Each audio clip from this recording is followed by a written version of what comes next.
resign atau pindah tempat kerja. Boleh ke company bagi option macam ni dekat anda?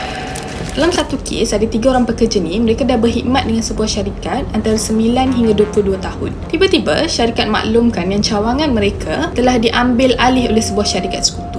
Jadi pekerja-pekerja ni diarahkan untuk letak jawatan, kemudian sambung kerja dengan syarikat sekutu tersebut untuk tempoh 2 tahun je. Dan selepas tu, tak ada guarantee of employment. Mestilah pekerja-pekerja ni tolak tawaran tersebut. Dan disebabkan tu, syarikat terus arahkan pekerja-pekerja ni untuk dipindahkan ke cawangan yang jauh, ke Kota Kinabalu, Kuching dan Terengganu. Dan pekerja-pekerja ni disuruh untuk lapor diri dalam masa 3 hari sahaja. Jadi mereka rayu kepada syarikat. Mereka cakap mereka sanggup untuk dipindahkan, tapi biarlah ke tempat yang lebih dekat. Syarikat tolak permohonan tersebut.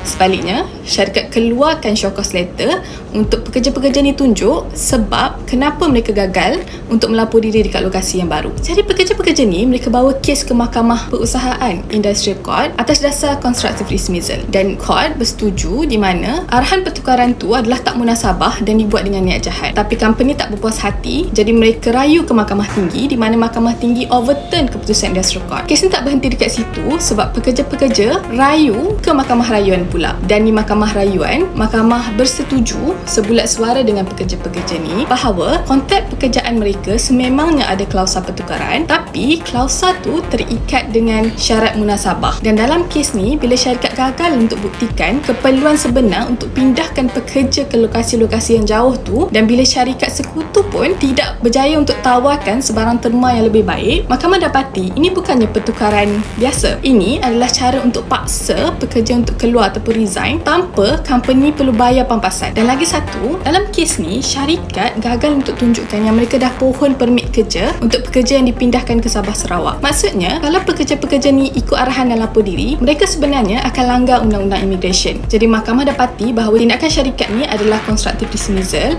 Award asal daripada Industrial Court dikembalikan kepada pekerja-pekerja. Jadi kalau anda pernah menerima arahan pertukaran kerja yang anda rasa tak munasabah, tak reasonable ataupun dipaksa untuk buat keputusan yang akan jejaskan hak anda sebagai pekerja, jangan duduk diam je.